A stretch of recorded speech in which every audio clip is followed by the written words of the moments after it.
هاي ليديز، فيديو اليوم ما خصه بالميك اب والجمال ابدا. حبيت شوي نحكي سوا ندردش سوا بمواضيع، وكل المواضيع احكي عنهم بليز اتركوا لي رايكم بخانه التعليقات حتى انا كمان اعرف شو رايكم.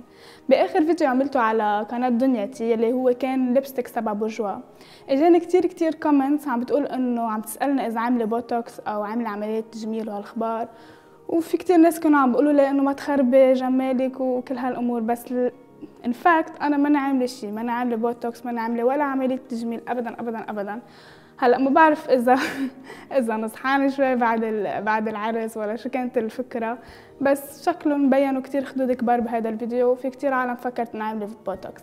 حبيت بس وضح هذه الفكره انه ماني عامله شيء، واذا شي نهار حبيت انا اعمل شيء ما عندي مشكله مع عمليه تجميل. هلا انا بفضل الجمال الطبيعي، بس اذا شي نهار حبيت اعمل يمكن بركي بخبركم تجربتي، بقولكم شو عملت، اذا بنصحكم فيها ما بنصحكم فيها بخبركم اكيد ما تعطلوا.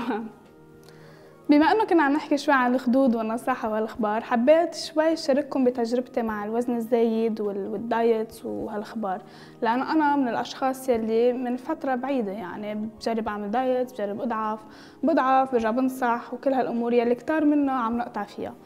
وحبيت شارككم شوي تجربتي لانه بفتكر معقول تفيد كتار منكم.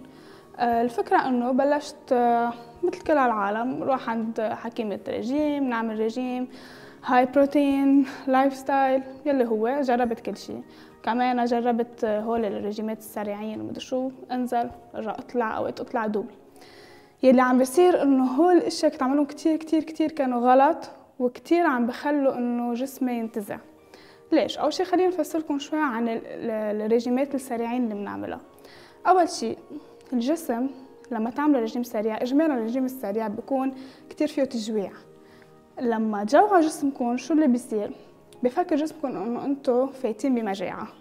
هيدي لان احنا اخدينا وارثين عن قبل، لما كان صار في مجاعات بالعالم صار جسمنا صار بالجان عنا. لما يحس الجسم انه عم نجوعه بيتلقط بالدهون يلي فيه، وبصير هالدهون كتير من الصعب انه نرجع نخسرها. فهول الدايت بليز كتير ابتعدوا عنهم وما تروحوا ابدا. هول بيقولوا لكم ب10 ايام اضعفوا 10 كيلو وهالاخبار، بليز ما تقربوا عليهم، لانه على المدى الطويل حتنزعوا جسمكم، حتنزع الميتابوليزم تبعولكم كتير بضر. بنرجع بعدين بيبعتونا على البروتين دايت، وهون المصيبه. البروتين دايت مزبوط انه بضاعف بسرعه، وبتحسوا انه دغري اول شيء بيروح المي من جسمكم وهالاخبار، وبتحسوا انه ضعفتوا كتير بسرعه، مزبوط. بس المشكله اللي فيه كتير عويصه. ليش؟ لانه بخبركم اول شيء شوي الجسم كيف بيشتغل. اول شيء الجسم بيحرق على 3 مراحل. اول شيء بيحرقه هو الكربوهيدرات، يعني النشويات، السكر، الفواكه وهالاخبار، يعني كل شيء كاربس. بعدين بيحرق فات وعضل. هلا لما انتم ما تزودوا جسمكم بالكاربس اللي لازم له جسمكم حتى يحرقها، شو بيصير؟ البروتين دايت هو كل شيء بروتين، يعني لحمه، دجاج، سمك، بيعطيكم قبله خضره او شيء هيك، وبكون نسبه النشويات كثير قليله بالدايت.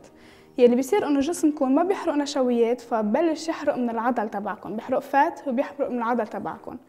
العضل هو مسؤول عن تسريع عمليه الايض تبع جسم الميتابوليزم. اسمه الايض هو بخلي جسمكم يحرق بطريقه اسرع. كل ما خفت نسبة العضل بجسمكم كل ما صار يحرق جسمكم أقل.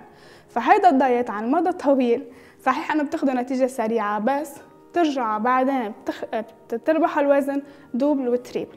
فهيدا الشيء كتير أنا أثر علي سلبا، وهلأ كتير عم برجع ألاقي صعوبة إنه أخسر هيدا الوزن اللي ربحته، وعم حاول إنه أرجع أشفي جسمي. هلأ شو الفكرة؟ إنه كل العالم بدها نتيجة سريعة، بس هو الفكرة إنه جسمكم بده وقت حتى يشفى، يعني بده وقت لحتى يرجع يرجلج ويشفى من كل هالدايتس اللي نحن يعني سببنا له بالاشياء كتير سلبية عليه.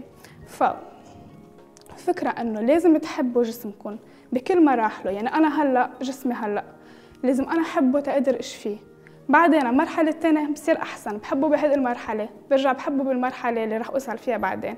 الفكرة إنه إذا بدكم تشفوا جسمكم لازم تحبوه أول شيء، بقى لازم تطلعوا إنه أنا جسمي بقرف ومش حبته وبدي يصير مثل هيدا الموديل، بدي يصير مثل فلان وفليتين، ما حتقدروا تشفوا جسمكم، حتضعفوا شوي، حترجعوا تنصحوا دوب. فهيدي الفكرة حابة أوصلكم إياها، بليز ابتعدوا عن هول الدايت، وقد ما فيكم روحوا شوي على الأكل الطبيعي، الأكل اللي فيه من الأرض.